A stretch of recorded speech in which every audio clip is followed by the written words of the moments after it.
And here we go. Who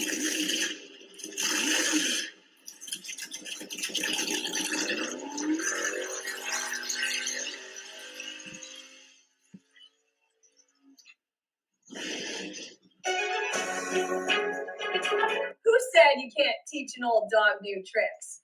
Hi, I'm Gail Rubenstein, the founder and CEO of a company called Retail Resilient, social selling for the car industry. And we help auto dealers, auto agencies, and vendors in the auto industry sell more cars, service more cars, and make more money using our social selling strategy. That includes TikTok, Instagram, Facebook, LinkedIn, and anything else you can think of. So if you're looking to invest thousands and make millions, we're definitely the social selling company for you. Like I said, who said you can't teach an old dog new tricks? If you run a service drive, you know these days, first impressions matter. But when your advisors are tied up with inbound phone calls, they tend to neglect their other, more important duties.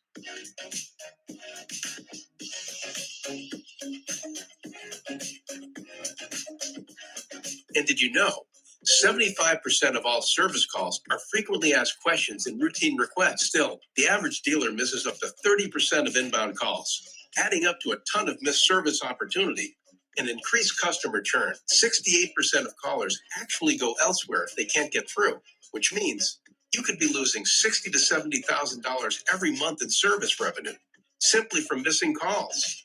So who will pick up? Introducing Brooke. Hi there. Your best service scheduling assistant. Brooke is the first intelligent digital voice assistant to answer, handle, and appoint all of your inbound service calls. And talking to Brooke is like talking to a friend with human-level understanding and a friendly conversational voice. Her conversational intelligence is built on millions of actual service industry conversations. Book with Brooke today. Visit Brooke.ai or call 866-942-1236. Finally, the perfect match. See that light above the bathroom door over there? That's a big time saver for our technicians and other recon staff. The light goes on when the bathroom is occupied. Now techs keep working until the light goes out. Then they know for sure the room is empty. Too often, the search for the right product brings valuable time.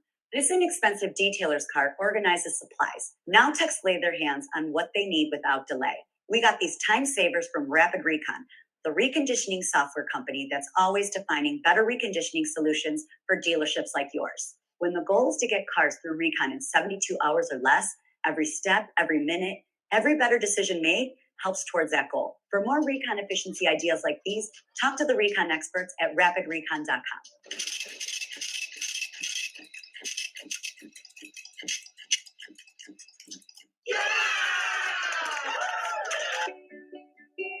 Larry Feldman is probably the most amazing trainer that I've ever experienced in this business. I've been in the car business now for 35 years, and I've seen quite a few trainers. A lot of them are pretty good. I mean, really, I get something out of all of them that I've seen, really. But Larry is in another class. I really mean that. His training is literally riveting. A little while back, I sat in on his first training that I ever sat in on. It was for new hires. I still remember. I'll never forget it.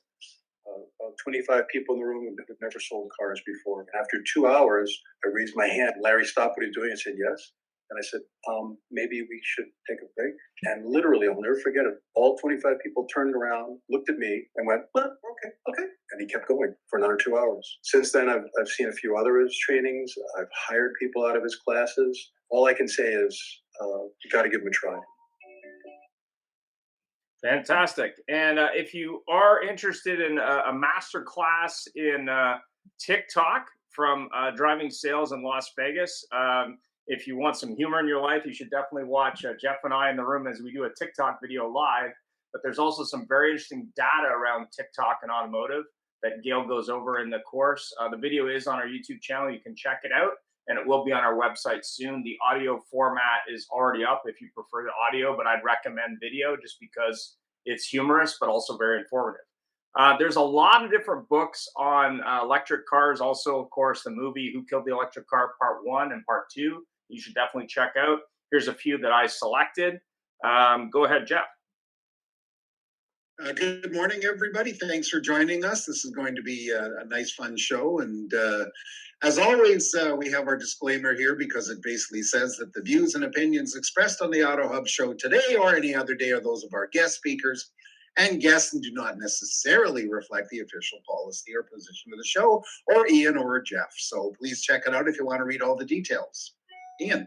And definitely don't miss us live. We will be in San Diego next month with a bunch of other podcasters. There are slots available. We also are going to be doing our ambush interviews live from the show. We will have our volunteer camera crew, Jeff's wife, with us. And my wife will also be there, as will Larry with his wife, from my understanding. So it should be a lot of fun. Used Car Week San Diego. You can register now. It's the 14th to the 17th in San Diego. We did the show in Toronto. We're looking forward to that show. So go ahead, Jeff.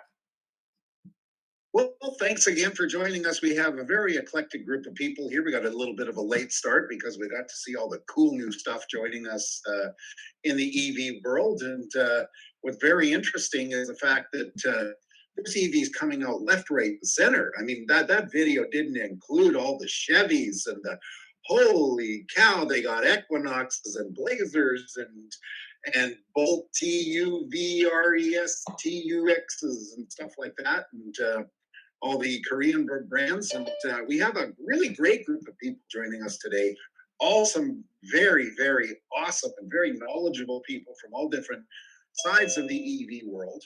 And first of all, I'm going to introduce somebody new to the show, who is Ken Hendricks, joining us from the beautiful Vancouver, BC, Canada, home of the mountains, the waters, the fish, and the EVs, one of the EV's greatest penetrations of sales.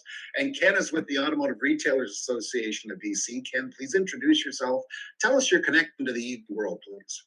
Thanks, Jeff. Thanks for having me on as a guest.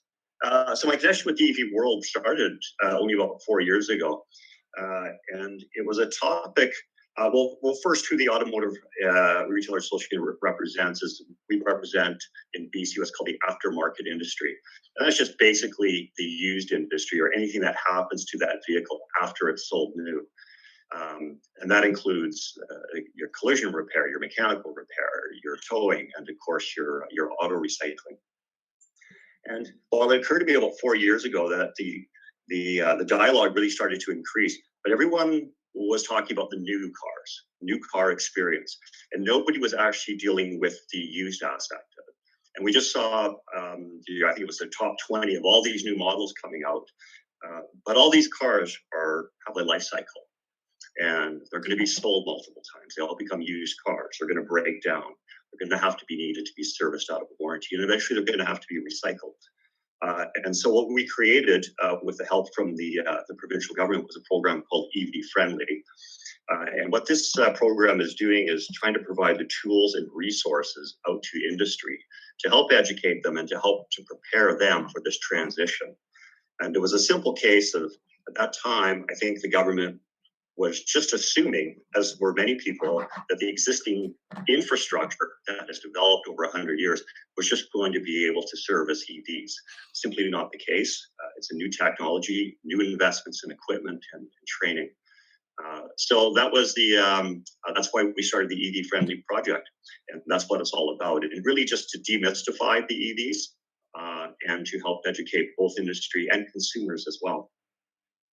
Perfect. Thank you very much. It's quite deep, and we're glad to have you here because the big question will be what happens after you buy that shiny new EV and etc.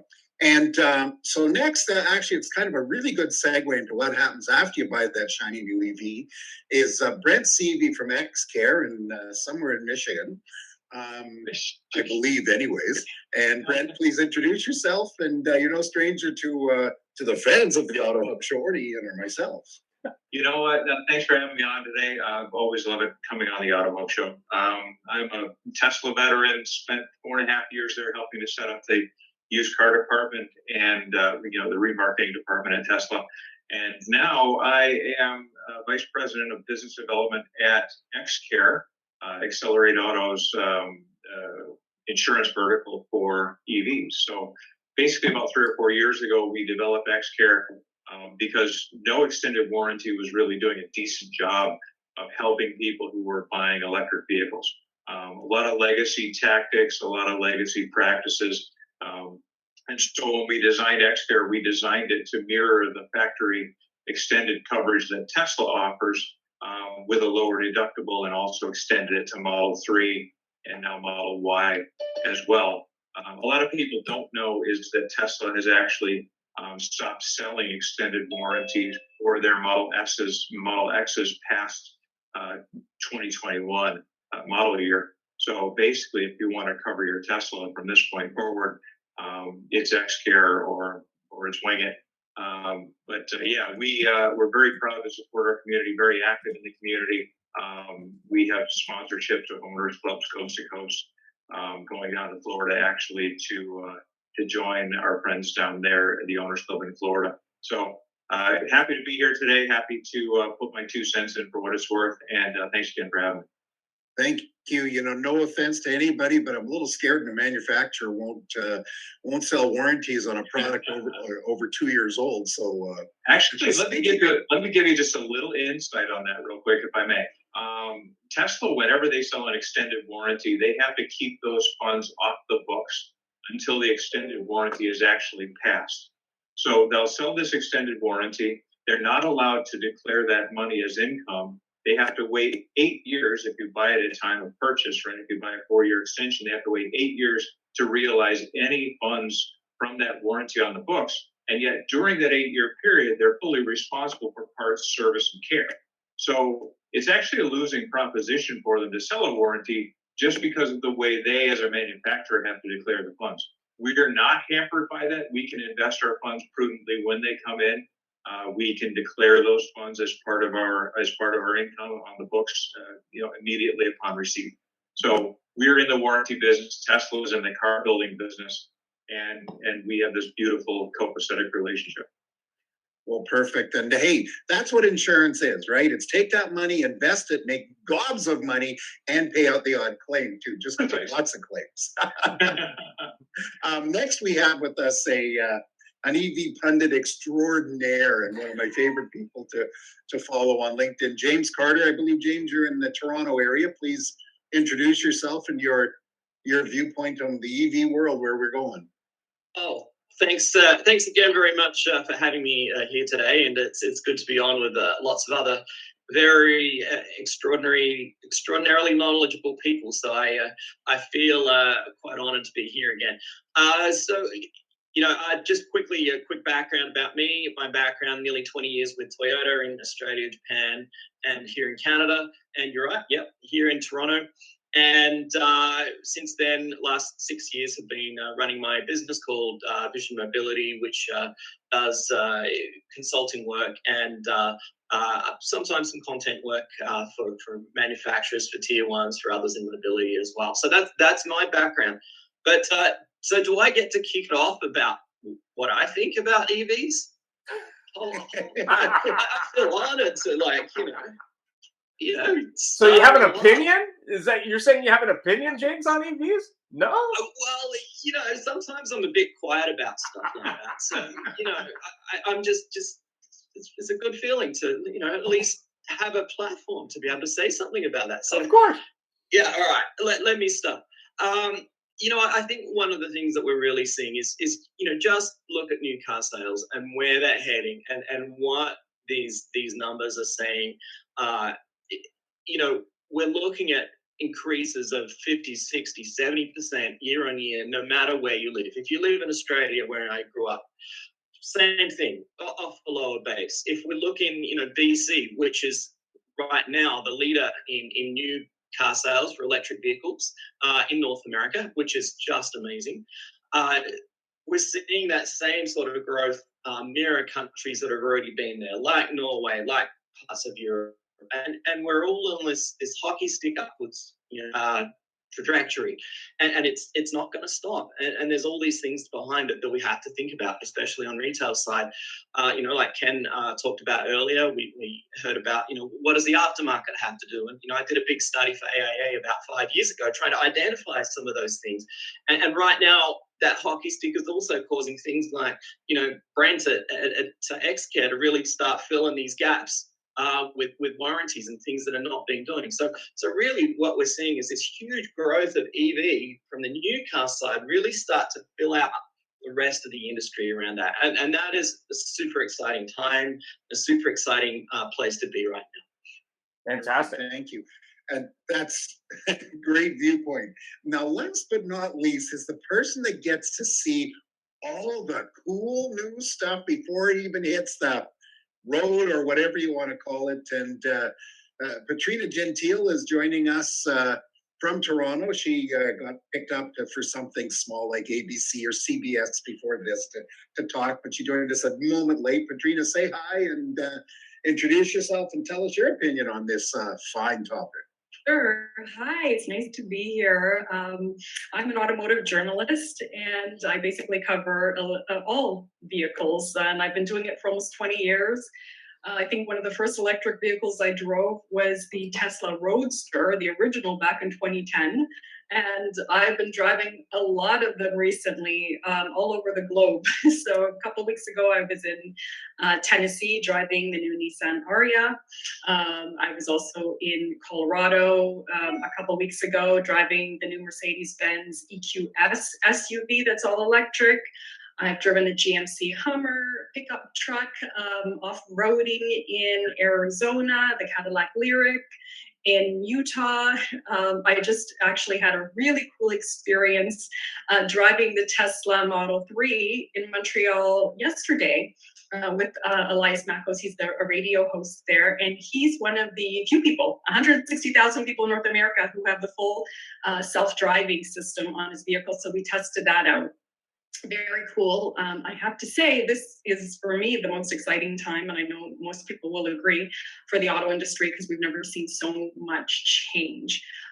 But having said that, you know, I'm excited about this transition, but there's still a lot of obstacles facing the electric vehicle market, especially the infrastructure, the lack of infrastructure in Canada. That really needs to be boosted up, as well as the price premium that you're paying for these vehicles. Because, you know, let's face it, you could get 2 Honda Civics, gas-powered, for the price of one electric vehicle. So there's still a lot of issues that I think that we need to deal with before we get there. Perfect. Well, I have 2 comments before I turn it over to Ian. First of all, I predict that you will be able to drive your EV into a car wash, and while they're washing your car, you're going to have charging pads underneath that are totally weather protected. You'll come out the other end 80% charged. And by the way, if anybody uses that, I won 10%. And the other thing, Patrina, you got guts. You're going to drive a self-driven car, riding a self-driven car in Montreal. You got guts. Yeah, it was really cool. It was really cool to see. I have to be honest with you, especially when you're in old Montreal and you're dealing with pedestrians and you're dealing with motorcycles and, you know, parked cars on either side of the street. And it, you know, it messes up. There are times absolutely where it messes up. It can't understand the construction signs and stuff, but to see the technology and where it is really quite impressive. And in Montreal. Yeah, and if you haven't been to Montreal, the driving there is interesting. Yes. Ian, next question, please. Obviously, legacy OEMs are introducing new EV product faster than you can say Tesla. They're also planning on threatening to follow the new OEMs by going to a direct consumer sales model. There was actually a post this morning. Ford again has fired another volley over the franchise dealers to say, well, we're going to change things. So it's very interesting. Is this a legitimate idea or just a temporary gimmick in your opinion? Let's start with, let's start with James on this. Oh, wow. All right. So, you know, I think I spent a bunch of time, you know, out with dealers at Toyota. So I can see where some of the challenges are, you know, both from trying to go towards a model like this and already the, you know, the things that consumers find more difficult today. And I think one of the key things that Tesla's really done well is really streamline the sales process. That they don't have that back and forth on the trade. And yeah, you could argue there's some discussion on you know, the trade to be had, but the rest of the sales process, you know, there's no carrying on with that. So I really like that streamline, click it, you can have it, put down your deposit. It makes it really, really easy. And I think that's great. Where I think Tesla in particular, and this comes from both my experience and certainly what we hear in the research that we do is there are some gaps post sale. Like I know my delivery experience was pretty awful, and I hear that over and over again, and there's lots of things within that, and then on the server side, things within that there's some good ideas and they really should work, but it's not cohesive. It doesn't come together like a good dealership, and it creates problems that it's the first I've really ever seen in my many years of going in and out of dealerships for both sales and service. So I think that's a real key thing that they need to work on, and I personally believe it's not really a function of them being independent. I think it's more of a function of their in some ways not having their dealership process up to scratch. And maybe as a company, they just don't have the focus on it like they should. But in terms of which path is better, honestly, I think from an OEM side, there's two big benefits, I think, from wanting to keep it more in-house. Is A, one is more control, and B is the likely ability to drive out more cost savings. And then that's the reason why Tesla wanted to do it that way, and return some of that gross margin back into the OEM, into the factory, rather than have that separately. But I'd love to hear what others have got to say. Why don't we get the former Tesla fanboy and driver's thoughts on this? Let's go with Brent on this. The whole industry, I think, is going toward the agency model, where people are basically going to purchase their car one price online. They're going to pick up their car at the dealership location, where they'll get hopefully a decent walkthrough, and the dealership will be compensated basically for delivering the car. I think the days of if you've seen the movie Cadillac Man, the whole kind of negotiating it back and forth and pressure tactics, and you see that with Ford now. They bring out the Ford F-150 Lightning, and a $75,000 Lightning is selling for $140,000. And there's somebody out there that just has to have it, and so they freaking pay it. But at the end of the day, I think what they're trying to do right now is they realize that their business model is circling the drain, and so they're trying to make as much money as they can while they can. And I don't really bad in that. I mean, if somebody's willing to pay, I'm a free market capitalist, knock yourself out. But I think at the end of the day, most people just want to buy something. They don't want to hassle. You ever go online and see 6 different prices for something, and you're like, I wonder if this one's better, or I wonder if this one's inferior, or whatever. At Tesla, you just go in, you build out your car, there's the price. If you like the trade value, fine. If not, sell it to Carvana or let it rust in your garage. Who cares? That model takes all the pressure off of the process. So I think the agency model is definitely coming to most manufacturers. It's just a matter of time. And I think Ford is playing this one really well, because they put out a lot of warnings. Hey, if you're skinning the customers alive, we're going to make, there are going to be repercussions, and then they let their dealerships basically skin them alive. And now they've got a lot of backup to go in and say, okay, you know what, we're tired of the games. We're splitting off, Ford's EVs, and we're going to go right to the agency model, like it or leave it. Interesting. Patrina, I mean, you deal with a lot of manufacturers and probably some retail. What's your opinion? Well, you know what, you're seeing other OEMs following that business model that Tesla has. So you have, for example, Genesis, who's setting up the boutique retail stores in busy areas like shopping malls, and they're doing the fixed pricing, no haggle, full transparency there, and I think consumers are liking that. But what's really interesting too is now they're moving to a model where they're actually opening up full dealerships. So they're opening up in Markham and a couple places across Canada. So you have that full dealership experience, and people can come in, kick the tires a little bit more so than before. But I think that's what consumers are demanding, and especially this younger consumer that are coming up.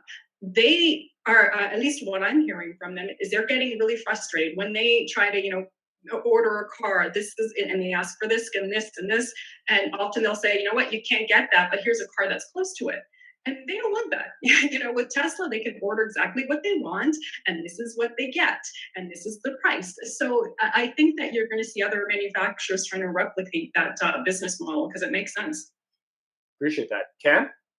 I think it gets much harder. I think when you're talking new, I think there's advantages to that sales approach, and we're certainly seeing an increase in the online sales.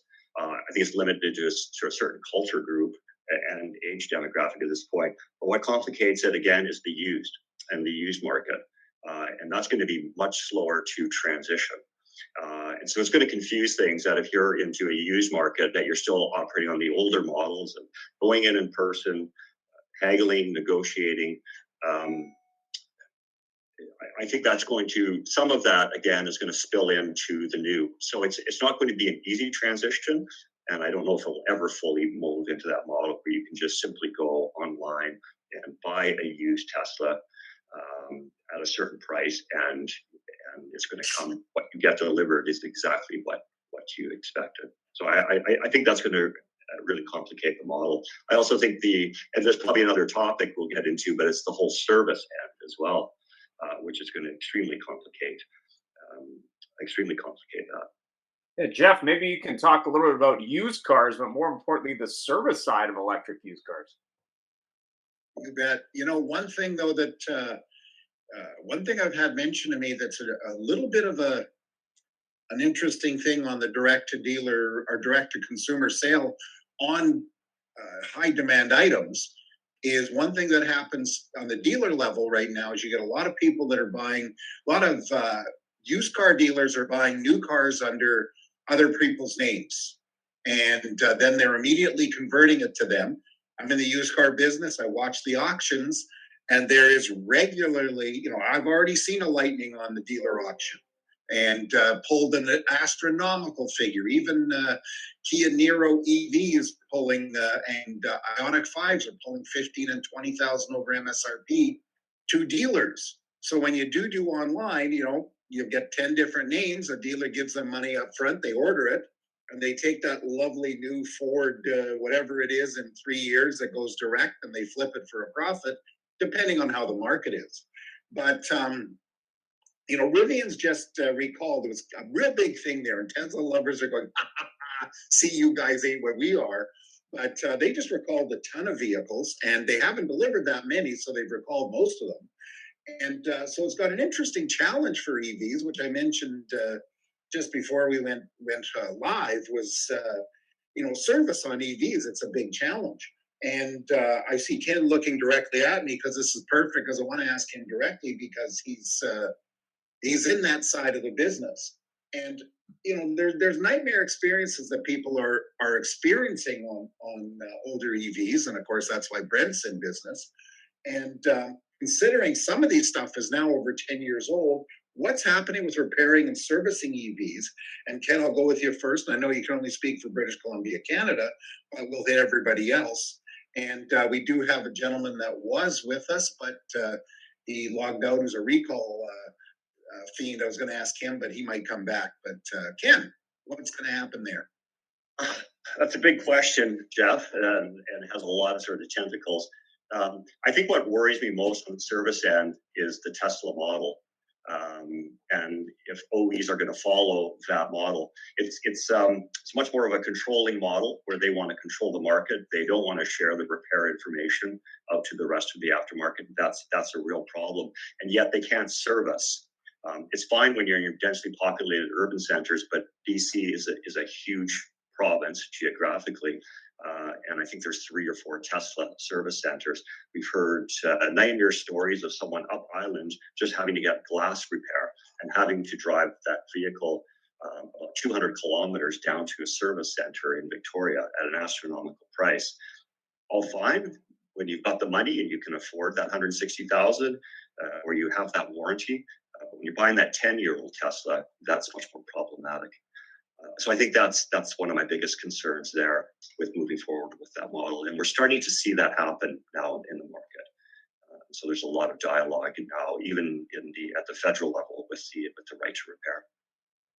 Yeah, well, I'm going to go to Brent there next, and I have to tell you that a while back I was looking to move to figure an older Model S would be kind of fun to buy. And I reached out to Brett and said, what do you think? He said, we'll avoid year X, year Y, blah, blah, blah.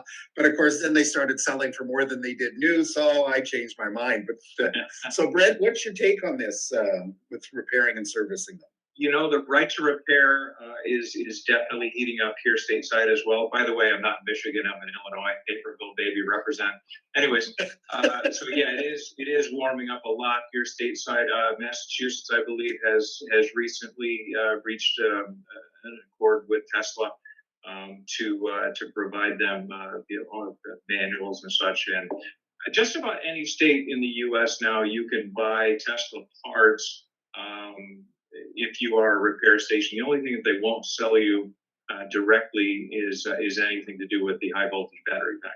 So the high voltage battery pack and all those associated things, they will not sell you directly.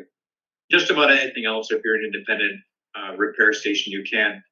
Here in the States, we have this company called Electrify Garage. They're in Florida and New Hampshire. They're looking at a franchise model for the entire U.S. shortly, and perhaps even Canada. Where these are ex-Tesla grease monkeys, and I say that with the most adoration. I love mechanics. These are guys that have basically left Tesla with a wealth of information and experience, who are starting these independent shops. So they're springing up all over the place. The older ones definitely, when you're in that price demographic, you're probably not going to spend $200 an hour at Tesla to have your car serviced, anyways. So the likelihood that we'll see a lot more EV service places springing up in the very near future is very real and is happening at an accelerated pace here in the U.S. And frankly speaking, Teslas are made to be very fast cars to manufacture and very expensive cars to fix. And the reason that I say it that way is because they build them like military vehicles. They don't build them where individual components can be taken apart and repaired. They build them so that the components have to be taken out and replaced, which is really great when you're manufacturing vehicles. All this crap is welded together, and all you do is bolt in and down the line, and you can build this car in the time it takes you to eat a ham sandwich. But the issue then becomes when that particular component burns out. We'll say a driver's seat heating element. Well, you can't disassemble the driver's seat and replace the heating element. You have to replace the entire driver's seat. There's one welded contiguous unit. The skin on the seat is sewn on. There's no zippers on the side like you see on some other vehicles. You'll see a very discreet zipper. No zipper on the side. You have to replace the entire driver's seat. It's welded from the floor plate on out. So that makes it a very fast car to manufacture because you just bang, bang, bang in the seats. But when it comes time to repairing the vehicle, it is a component replacement repair, rather than taking a component apart and replacing a fuse inside, replacing an element of that component. So that's where XCare basically has seen a lot of our success, because these cars, as they get older, they're fabulous cars. I drive a Tesla myself. I'll drive them till the day I die. But when they get older, the service frequency is very broad, but the cost of repair when you do have to fix the car is bloody expensive, and that's where people invest in XCare to basically just mitigate those shocks.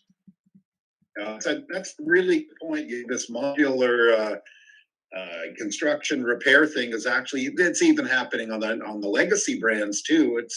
You can't buy a piece, you just buy the whole thing, and might be a good thing with wreckers later on. But it'll be a fortune. Comments came from Peter Smith here that he basically said that there's no right to repair with Ontario and Tesla. I don't know about in BC, but it sounds like, Ken, you're right. And Canada, of course, they operate a little bit differently than the US. And then, concern with insurance companies moving forward is that whole idea of replacing the whole thing for whatever. And we're already on a kick here where they're writing cars off for less damage. And so that will happen. Next, we'll go with Jeff, they wrote my car off, my Tesla S off for $4,000. So that was it exactly. They just couldn't get the parts. They couldn't get the timing, everything. They just said, forget it. Part the car out. Bloody hell, for $4,000. Yep. Yeah. Tailgate and a bumper cover. Oh my God, that reminds me of the early days. There was a time when we first started the used car department at Tesla. we had to refurbish the vehicles actually before we sold them. And so the tailgate had a big dent in it because somebody opened it up in their garage, did a Raptor or something with it. And so we had to replace the tailgate on a Model S. There was a time I recall we had 7 tailgates in the entire United States parts inventory. And I couldn't get a tailgate for like 3 months for this car. And the guy's calling me every week, where's my Tesla? Where's my Tesla? I'm like, yeah, we're running into some issues with cosmetic reconditioning and blah, blah, blah, just trying to smooth it over. But there were literally 7 tailgates in the US. I had to go up to my global remarketing manager and finally get him to put his boot on parts and get us that tailgate, because otherwise it just wasn't going to happen. So I can see how something like that can happen. We don't have the parts and we owe you a repair within a legal amount of time, so we're going to write off your car. Yeah, that's brutal for underwriting and for future insurance rates when you have to do that occasionally. It's a big ass claim. $143,000 claim. Jeez, God. And we're wondering why our insurance rates are going up, not because of hurricanes, because of electric cars. Oh, sorry. I forgot to add in the $80,000 rental fee for Tesla, for my Tesla rental for 7 months. Oh my God, $80,000. Could have bought one and handed it to you. Pretty much. The trouble is they couldn't get one to replace it. Don't you love the growing pains of the modern world? Yeah, no kidding. Katrina, what's your take on this whole servicing thing? Because I know you get to hear it from some of the promoters for the brands. Well, you know what? I wanted to actually share a story about a new vehicle, a new EV, which I found really interesting, also dealing with these types of issues. I interviewed David Suzuki, the well-known environmentalist. He was driving a Volvo electric vehicle from Vancouver to Toronto, and he had a little bit of a mishap. So in Brandon, Manitoba, he hit up some black ice, a pothole, and he blew a tire. And this is Saturday night. He calls Volvo and they're like, we do not have one tire in Canada. So, but it's David Suzuki. They're like, okay, well, we're going to send a tow truck out. We're going to flatbed you from Brandon to Winnipeg to our dealerships. And we're going to take the tire off of a vehicle that's already been sold in the dealership, put it on your vehicle so you can make the rest of the trek back. So I thought it was really interesting. Yeah, if there's not one tire in the entire country, this is a serious issue, right? Now, isn't this the case that Volvo actually provided him the car as the PR situation? Absolutely, yeah. They, it was like a stunt to say, hey, look at how easy this is to drive across Canada. And he's, I want to save the environment. And then, of course, I asked him at the very end, so how are you getting home? Oh, I'm flying. At least he's not flying private. Right? Yeah, true, I guess. Ian, quiet, no politics. So, Katrina, again, a thought about the servicing. What else can you give your opinion on that too? Yeah, you know what? It's something that I've heard often about a lot of the vehicles being written off, issues with servicing the vehicles. It's so difficult to them, or people will be out of their vehicle for like weeks or months. And that's really frustrating for a consumer because you want your car, and when you're servicing and it's taking a long time and it's very expensive too, it just makes it more difficult to make that transition for other people. It makes them weary to jump on that EV bandwagon. I'd love to hop on that real briefly. We do a lot of trending, as you can imagine, when we sell extended warranties. The average repair that we cover is between 3 and 5 days. So there are those outlier stories. Oh, I was in South Dakota and didn't have a tire and the snow came in and I had to eat my children.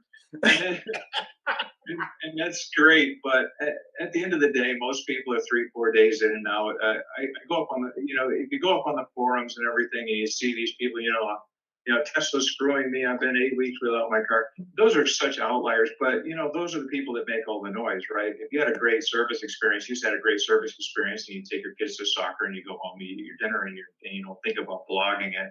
But when you've been out of your car for weeks, belly up to any bar in the city and go, I had a great experience at the service people, yeah, whatever. belly up to that same bar and go, man, I got hammered at the service department. Let me tell you about so-and-so Chevy. People love bad news, and it spreads like fire.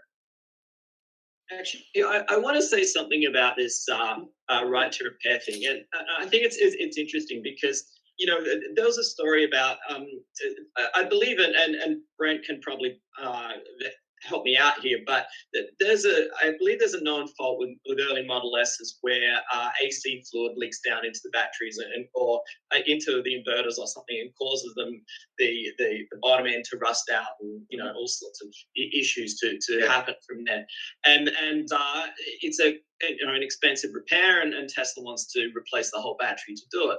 There are a couple of shops out there that'll pull your battery out, go through it individually, refix it up.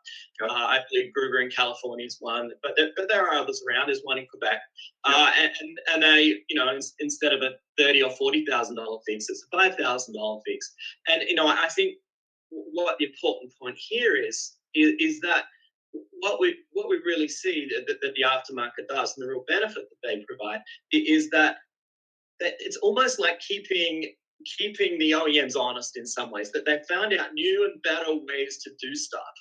Then find out new and better ways to do it cheaply, so that the customer ends up, in an extreme case, instead of having a $30,000 bill, they ended up with a $5,000 bill. Or, we wind that down a bit. Instead of ending up with a $3,000 or $4,000 bill, they ended up with a $500 bill. And to me, this is a really, especially, we're not talking new cars or even 3 or 4 years in, but once these cars get to 8 or 10 years old, people really don't have that sort of money to fix them up. It's really important that we keep these cars on the road, and we have these ability to fix the cars that are low cost, and we can keep people going. And if you're on a low income, the last thing you want is, even in a traditional car, you don't want that engine to blow up. You don't want that transmission to blow up. And if it does happen, that there is a cost-effective repair to make that happen. So, I think this is really important thing within this that we really got to think about and keep in mind. I love how free market capitalism keeps itself honest, and it's true. You're seeing a lot of these indie shops now popping up that are providing very, very simple repairs.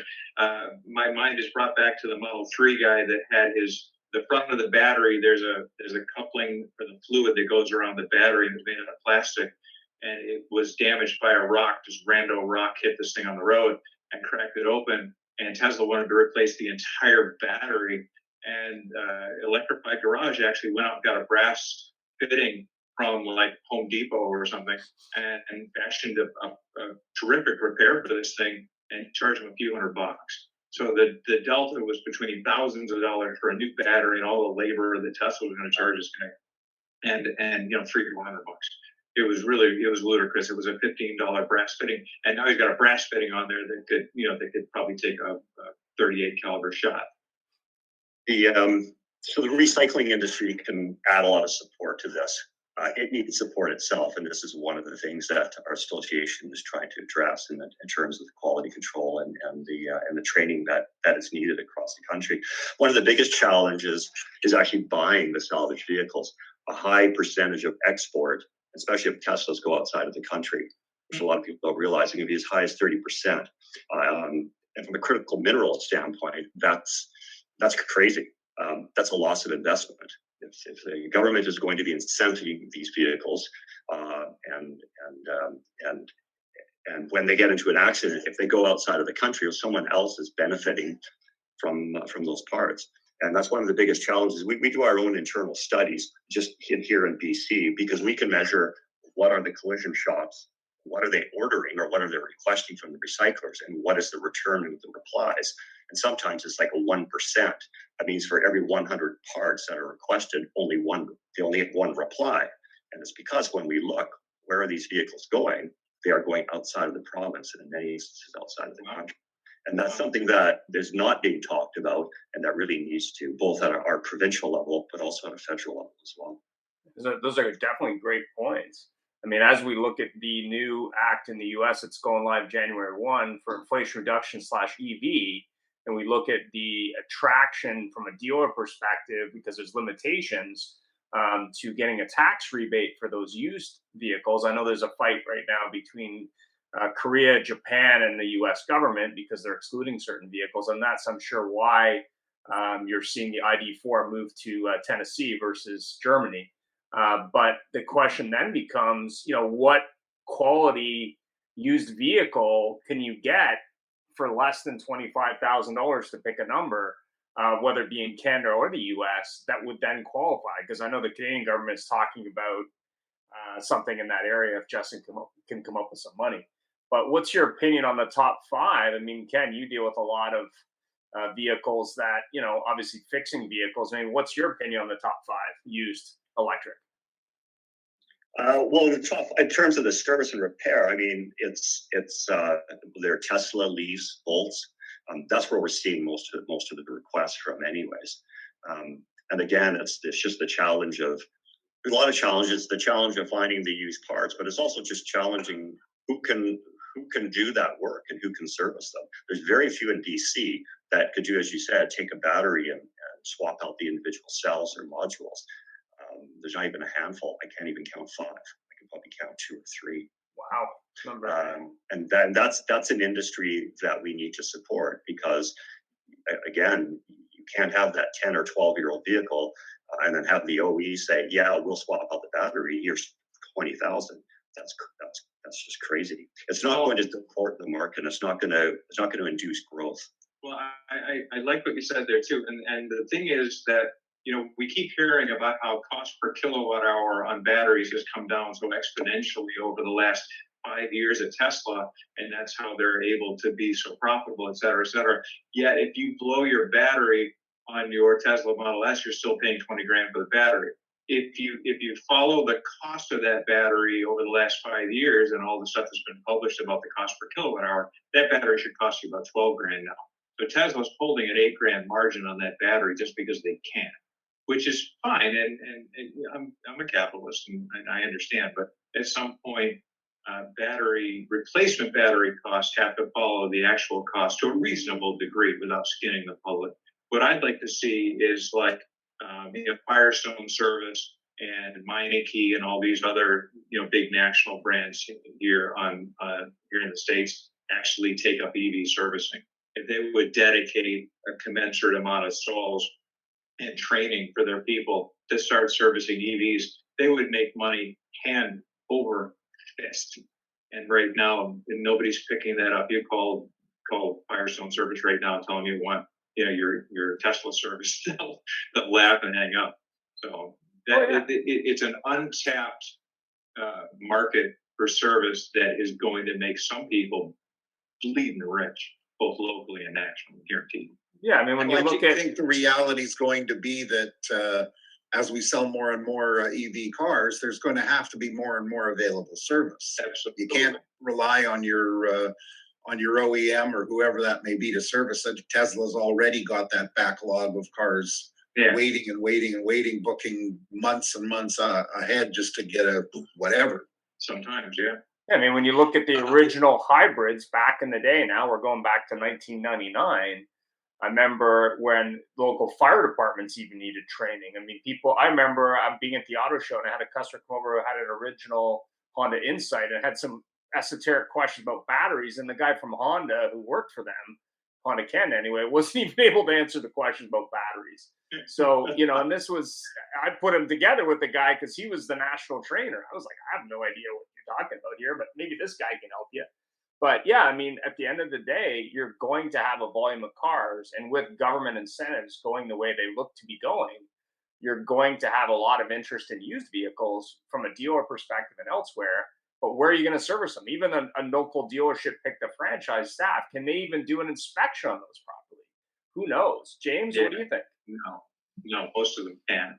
Yeah. They plug the charge port in, they watch the little light blink. They look on the dash to make sure there's no warning lights. They check the tires and brakes, and they kick it out the door. And that's all they can do because they don't have the diagnostic to get into things. The beautiful thing about cars like Tesla is they're 97% self-diagnosing. So if there isn't a light on the dash, there really is very little that can be wrong. They take it for a road test to make sure the suspension isn't clunking around, make sure you're not getting any weird thumping noise on hard acceleration or anything. But besides that, essentially, if there ain't a light on the dash, ain't nothing wrong. Actually, I wanted to pick up something really for Ken here that I think is important, and also, Brent, would be interesting to hear your comments. One of the technologies we're really seeing this huge growth in is OTA, over-the-air software updates. And, I know my Tesla, every couple of weeks, there's a new software update. It's fixing recalls on the car. It's giving the kids new games. It's doing all sorts of really cool stuff. And it's a great way of doing it. However, from a right to repair point of view, or to figure out how,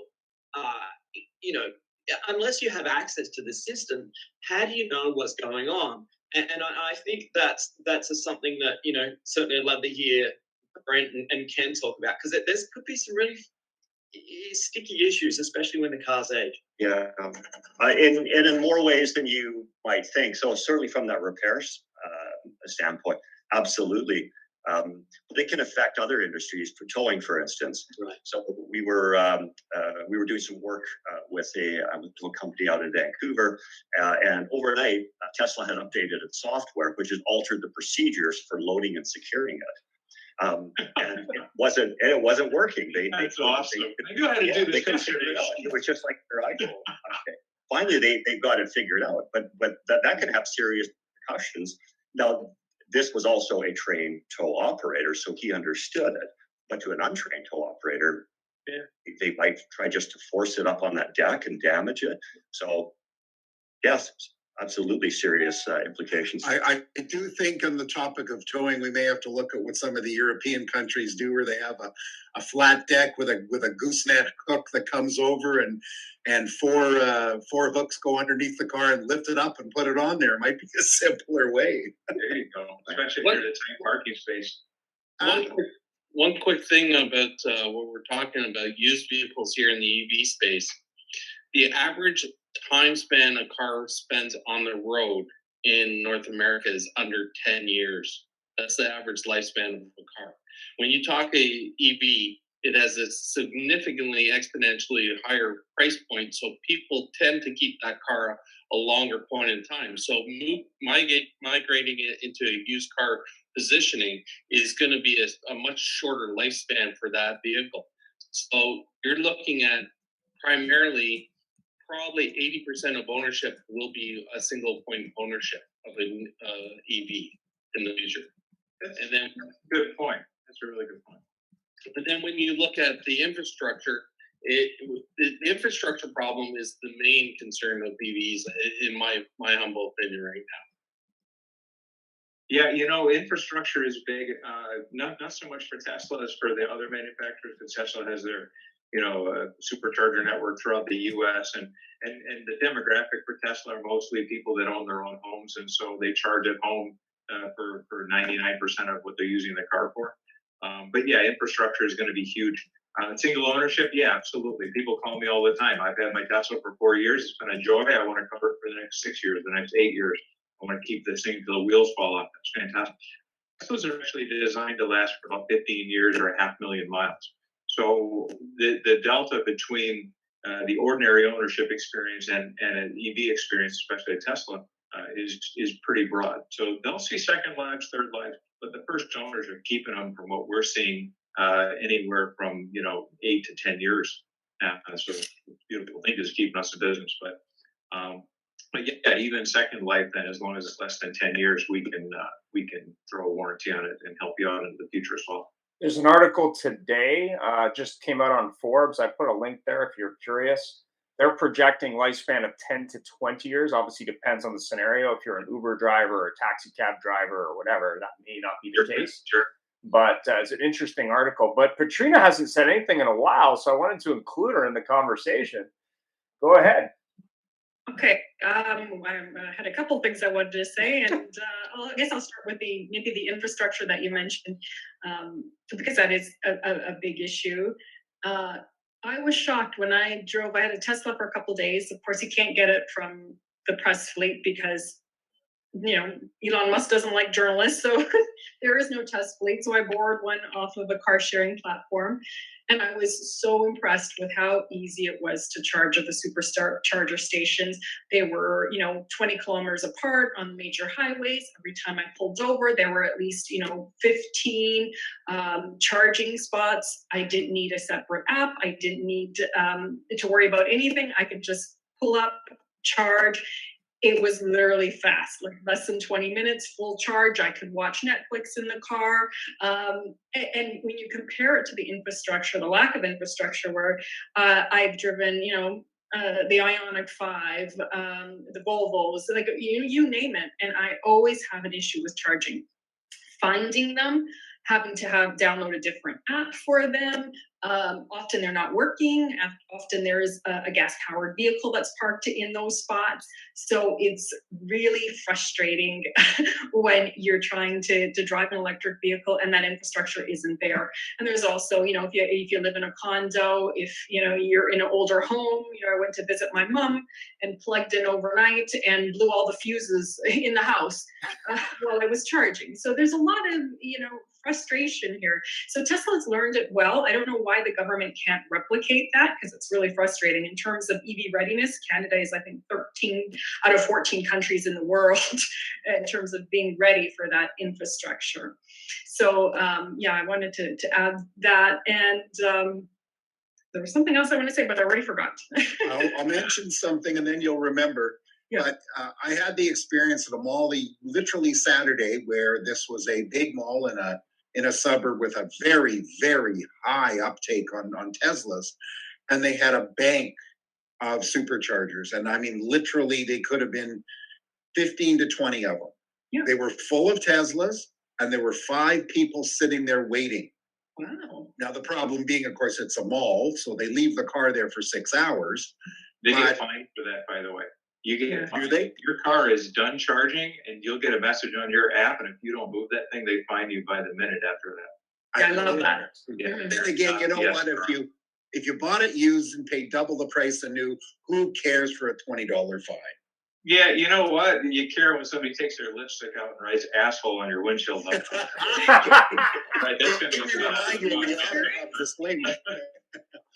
I think I'd like to point out, though, that was a mall, which means it was a very dense population center. You probably had a lot of apartment buildings and condos and co-ops around that don't have electric vehicle charging. So you'll see at areas like that, it's a little bit more challenging. But on the freeway between towns where you truly don't have a choice, Tesla trends the living hell out of those, and they add capacity whenever they need to. No question. Just on that question, that quick statement there, in a high capacity density area, the Toronto community, take downtown Toronto, there's a condo every 4 inches. It's getting to be like New York City, Manhattan. Sure. None of them have electric charging capabilities in their basements.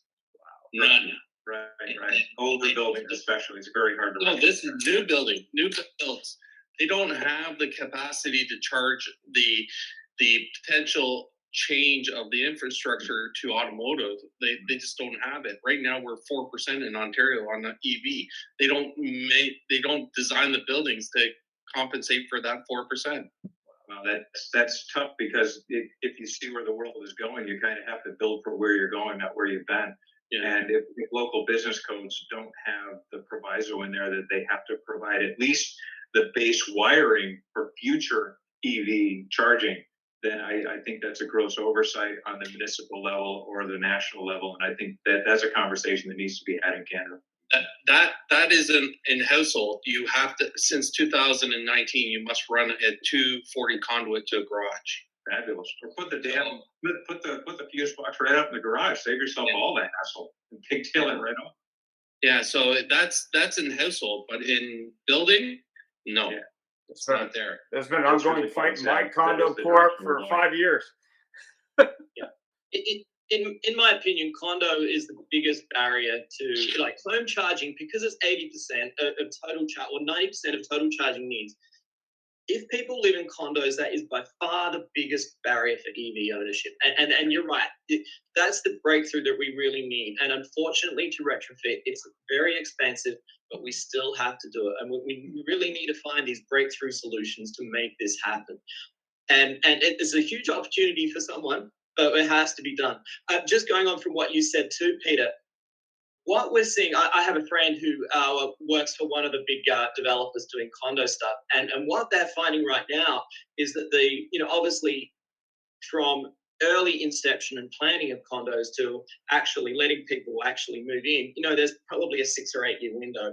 So those ones that are likely to be open in the 26, 27 planning, 28 planning that they're doing right now, they are putting in full conduit right through. And they're doing it because companies are starting to realize from a big picture point of view that if they put up these things, there's an ESG mandate that goes with it as well. So they really have to say to their investors what is really important about this so that they can get the pension funds to buy into this ESG mandate that they're doing. So that what we're seeing is outside of the EV industry, we're seeing this top level environmental point of view really start to put pressure on these codes, and they're really starting to level up their planning to incorporate EVs right across the total parkade that they'll be building out.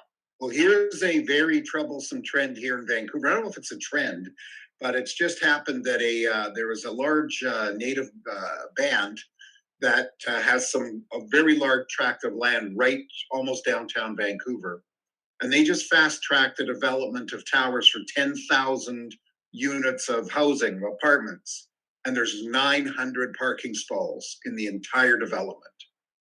That is very interesting. I find it troublesome because, somebody thinks that we're going to go to the non-individual transport other than electric bike thing. But that's quite an interesting thing. 10,000 units of housings and 900 spots. Yeah, so right down in Kitsilano. Yeah. Yep, exactly. And, leaving politics out, they can do whatever they want. They're self-governing. But there's a big developer there's going to make about $10 billion, and it's interesting. There's also a problem in Vancouver is street parking. Yeah. It's just a lot of street parking.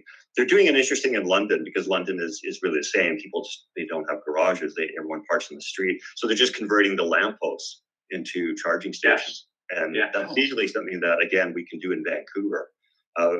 We just sort of have to look at what is existing infrastructure and how can we fit EVs on top of that. Yeah, for sure.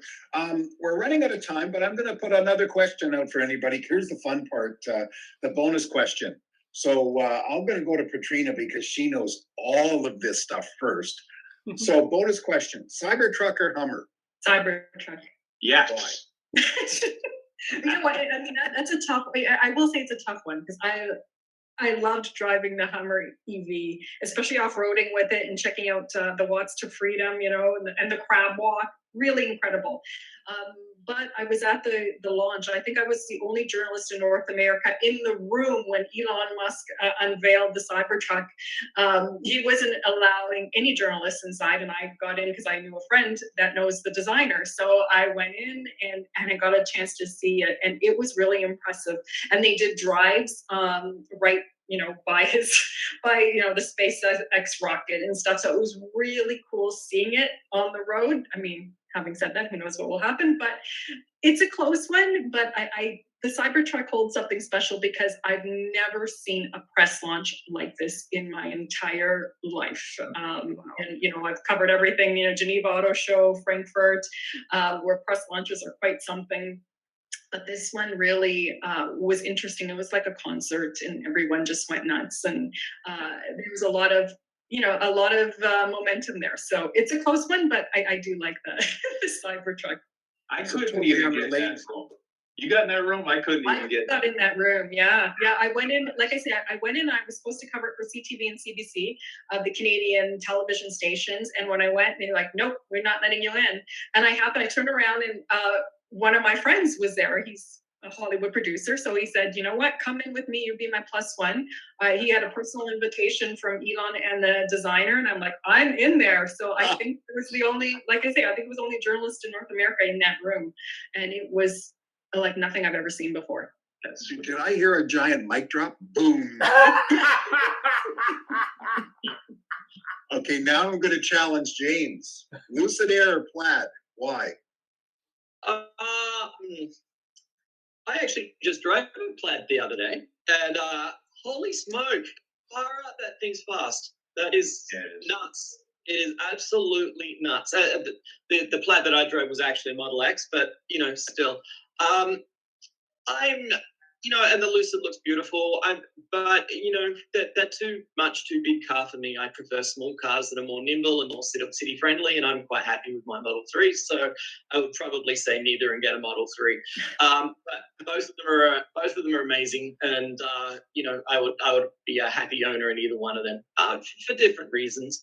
I really do like some of the technology that Lucid's brought out. I think it's great. But in terms of Lucid, that they are still, as a company as a whole, they're still quite a ways behind Tesla. And, I think there's probably some product maturity that needs to happen with them as well. But, all power to them. They've done a great job so far. They've got enough Saudi money to catch up. Well, people love to slag Elon Musk, and Lord knows he deserves at least half of the stuff he gets. But I got to tell you something.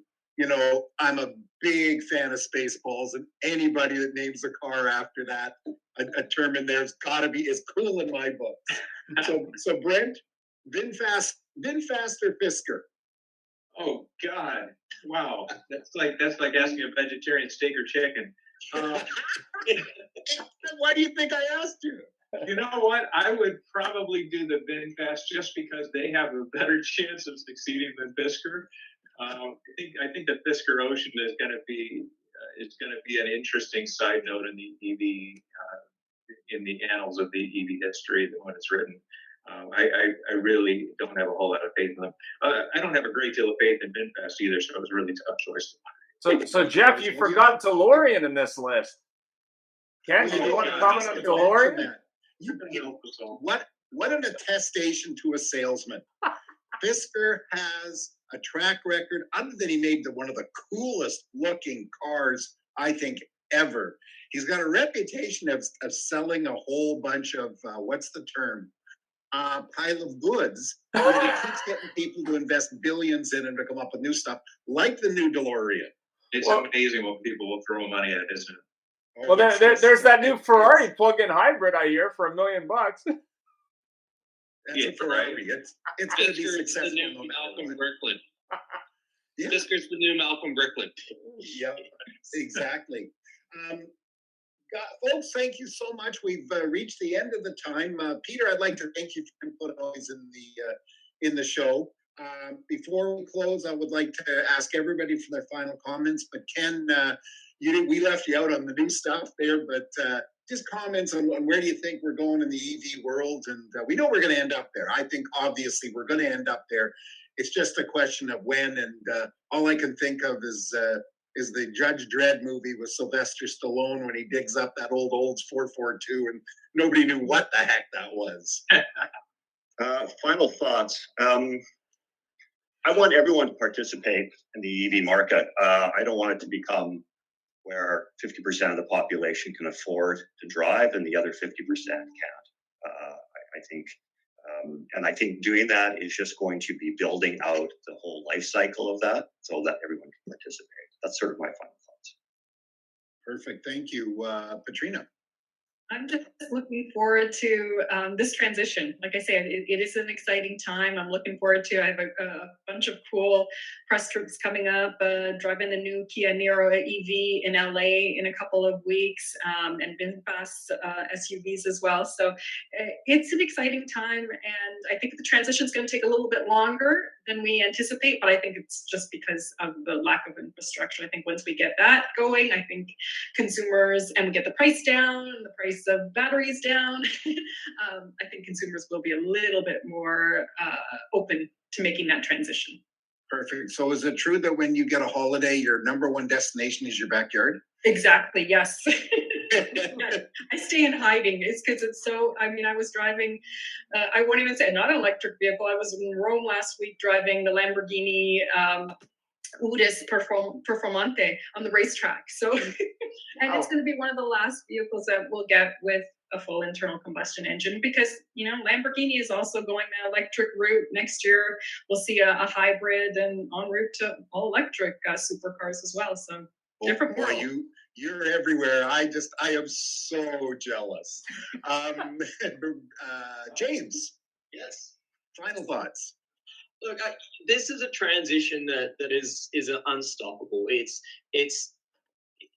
There is not going to be any ICE vehicles available in Canada in not too many years' time, and I think we need to bring that. You know, we need to bear that in mind that this transition is inevitable. It is happening, and it will create a whole bunch of new opportunities out there for people who want to think about what do we need to do to bring out some of these real bits of gold. And so I think the real important thing to leave people with that, the listeners here, is there is tons of opportunity in EV. There is tons of opportunity coming, and really sit down and think about what that is, because that could make you really, really rich. So that would be my parting thoughts here.